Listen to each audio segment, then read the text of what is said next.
We are counting down the 11 cartoons that ruled the airwaves before school in the 1980s, a time when cereal bowls and pajama-clad mornings met unforgettable theme songs, outrageous heroes, and relentless toy tie-ins.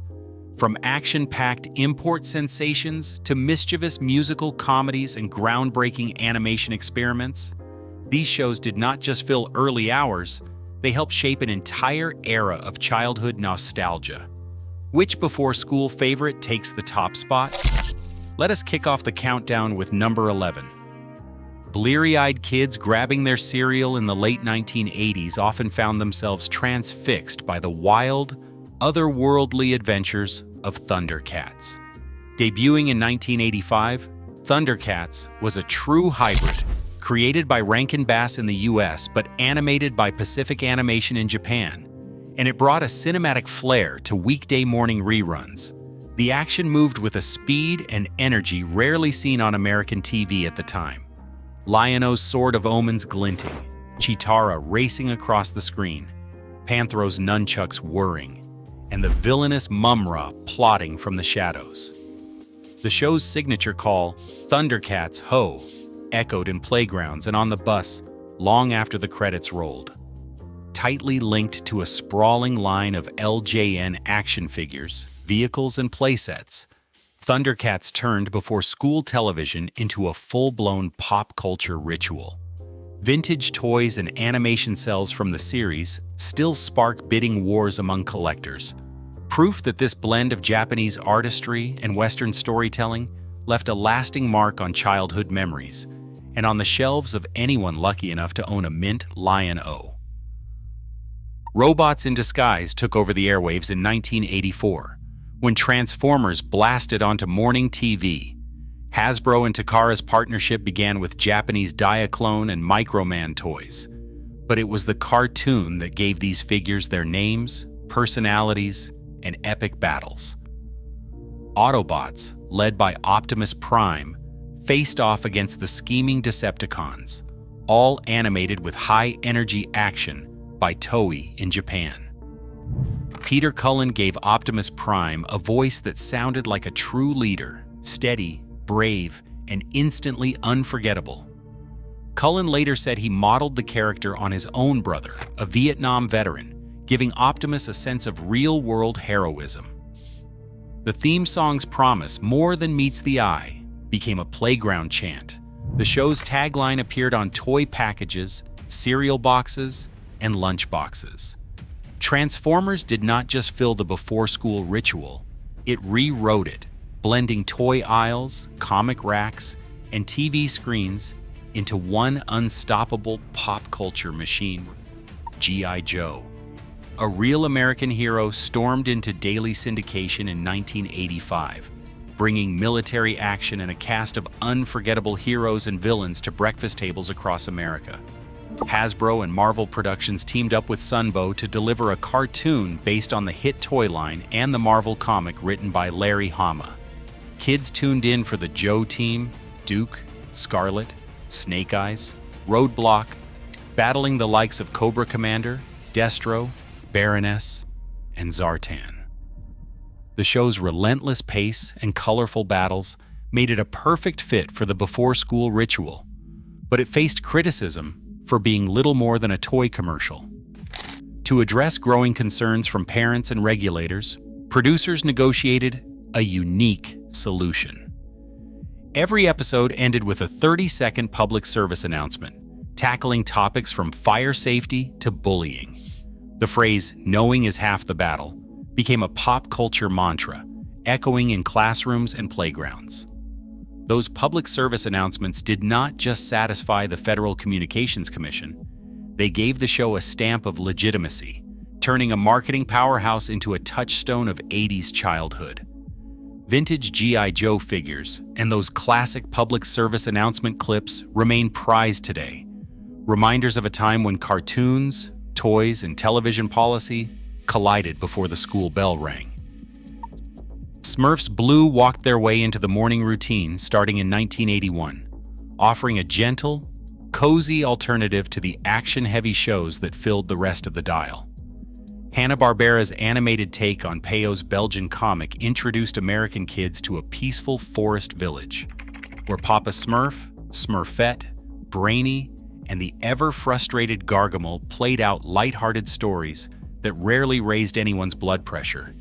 The show's soft humor and sing-song theme paired perfectly with a bowl of cereal before the school bus arrived. For nearly a decade, reruns of the Smurfs became a fixture on local stations, sometimes airing as early as 6 a.m. Their image was everywhere, on lunchboxes, backpacks, and especially on Post's Smurf Berry Crunch cereal, which turned breakfast into a full-on Smurf event. Collectors still hunt for original PVC figurines and vintage cereal boxes, reminders of a time when Saturday morning icons snuck into weekday schedules and turned breakfast into a cartoon sanctuary. Go-Go Gadget Breakfast. Inspector Gadget, with his endless supply of spring-loaded arms and unpredictable inventions, became a staple of early morning cartoon blocks starting in 1983. Kids across the U.S. tuned in before school to hear Don Adams's unmistakable voice, dry, deadpan, and instantly familiar from his days as Maxwell Smart, barking out catchphrases as gadgets misfired and chaos followed. But while Gadget stumbled from one mishap to the next, it was always his niece Penny and their loyal dog Brain who truly cracked the case, using smarts and stealth to outwit Dr. Claw and the ever-hissing MAD cat. Inspector Gadget was not just a local product. It was one of the first true international cartoon collaborations. French studio DIC Entertainment led the charge, but animation work flowed to Japan's TMS Entertainment and Canada's Nelvana, making the show a global effort long before that was standard. This cross-border teamwork brought a unique style and a steady stream of episodes for syndication, perfect for those unpredictable local station schedules. The result was a lighter, more comedic alternative to the toy-driven action shows, less about battles and more about slapstick and clever escapes. Gadget's world also spilled into toy aisles and board games, but it was the show's blend of bumbling heroics, Penny's quiet brilliance, and that unforgettable theme song that kept kids glued to the screen, cereal spoon in hand, right up until the school bell. Alvin, Simon, and Theodore made their comeback in 1983, just as before school cartoon blocks were hitting their stride.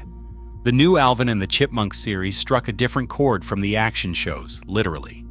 Each episode leaned into pop music, with the Chipmunks covering top 40 hits and classic rock songs, all in their signature high-pitched style. Kids could catch the latest Chipmunks take on Michael Jackson or Madonna while munching their cereal, and the show's soundtrack sometimes landed on the radio or in stores as real albums. This was not just nostalgia for their 1950s roots.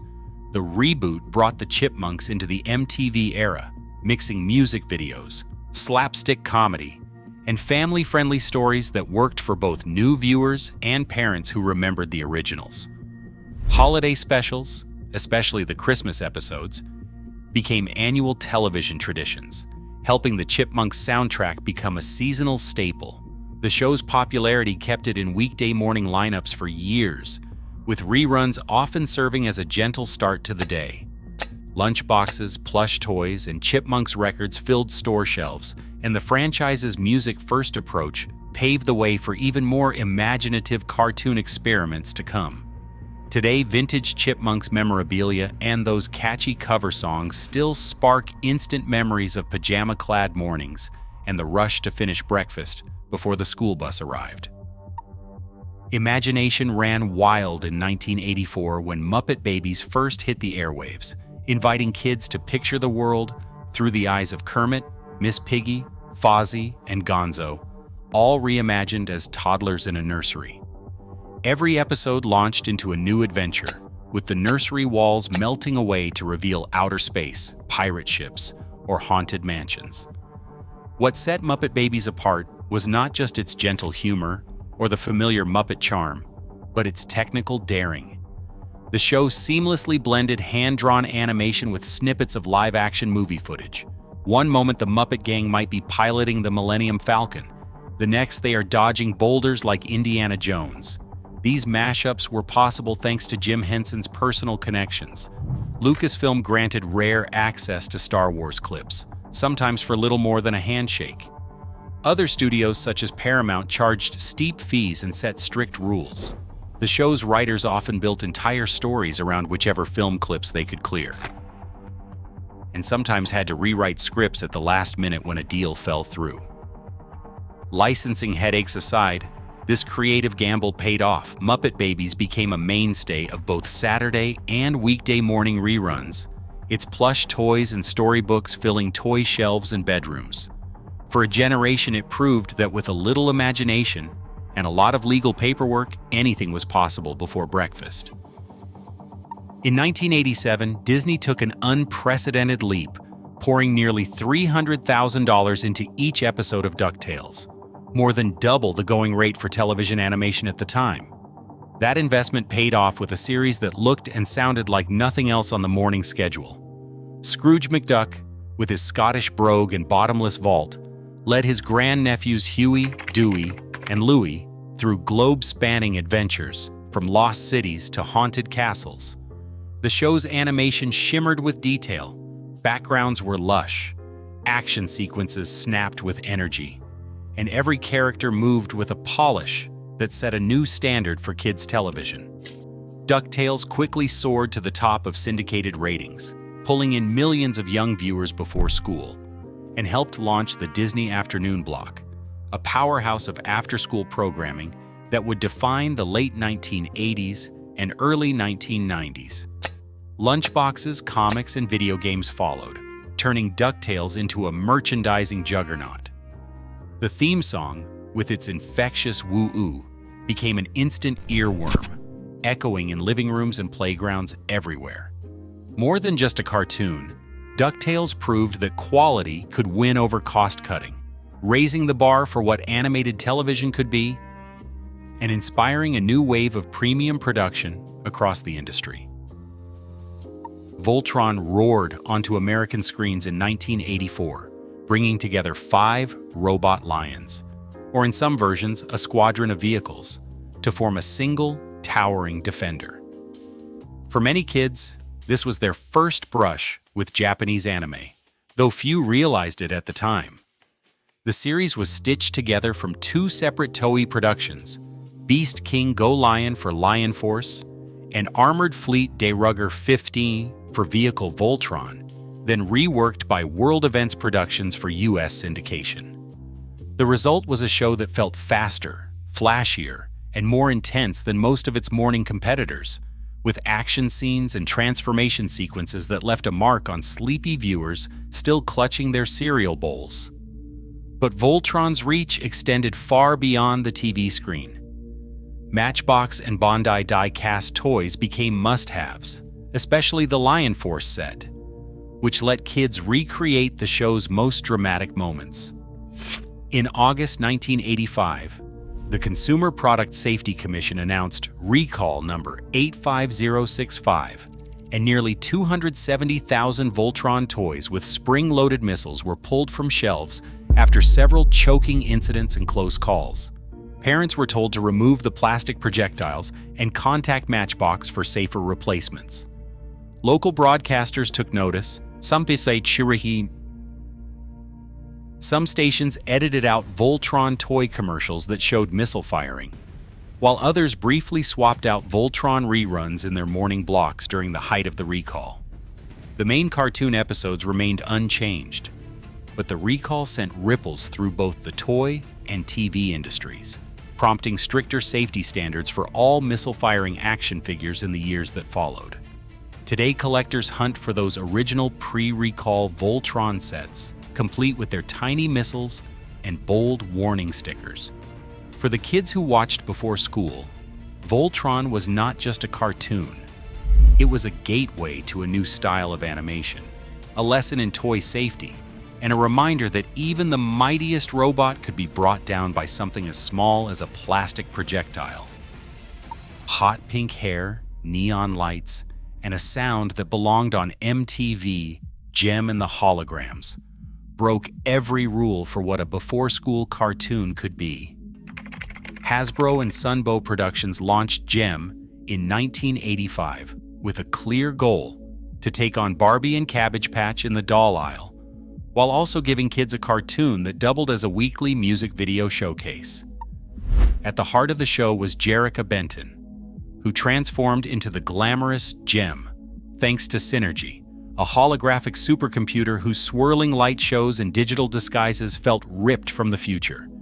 Each episode delivered a new original song, with Jem's band battling the misfits, punked-out rivals whose own tracks and wild looks kept the drama dialed up. The music was more than a backdrop. Several Jem singles even made it onto the Billboard charts, and cassette tapes packaged with dolls let kids bring the concert home. The show's cliffhanger endings, high-stakes band rivalries, and over-the-top fashion-turned breakfast into a front-row seat at an animated rock spectacle.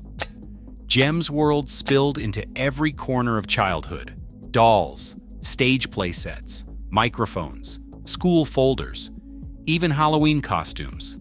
For Hasbro, this was the full-court press, cartoon episodes timed to new doll launches, music videos built to move cassette tapes, and a marketing push that reached from Saturday morning television to the toy shelves at every department store.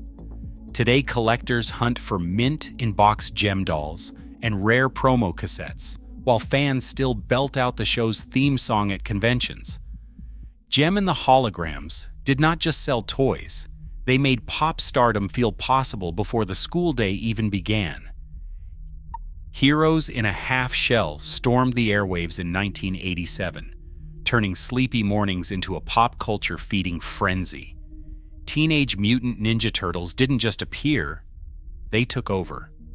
Winning coveted before school time slots from coast to coast, syndication memos from 1988 show local stations scrambling to clear the Turtles for early morning, sometimes outbidding rival shows just to secure those precious 6:30 a.m. or 7 o'clock a.m. time slots.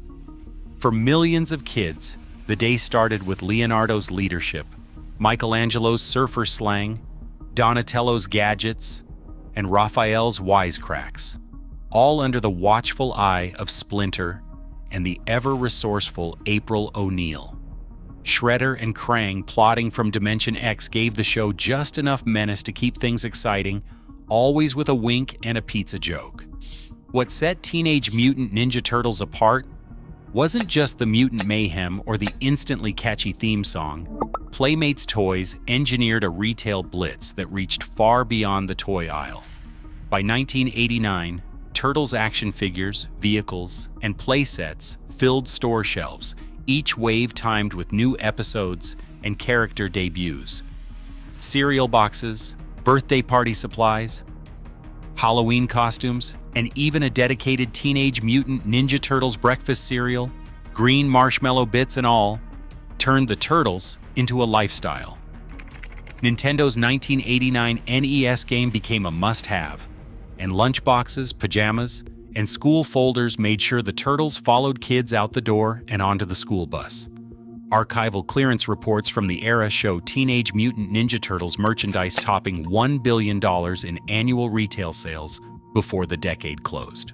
The show's broad appeal, from slapstick comedy to action-packed battles, made it a safe bet for stations looking to capture the before-school crowd. For collectors today, early Playmates figures, sealed cereal boxes, and NES cartridges are holy grails, commanding premium prices at conventions and online auctions. Think cereal and pajamas, TV static, and local station bumpers. More than any other series, Teenage Mutant Ninja Turtles defined what it meant to be a cartoon juggernaut in the late 80s. Everywhere, all at once, from television screens to breakfast tables to the toy shelves that lined every childhood memory. Across all 11 entries, one truth emerges. 80s before-school cartoons weren't just entertainment. They were engineered rituals, fusing animation, music, and merchandise into daily identity. The real power wasn't in the shows or toys alone, but in how they shaped the rhythms of a generation's mornings. That impact still echoes in today's pop culture nostalgia. Which one defined your mornings? Share your memories in the comments below.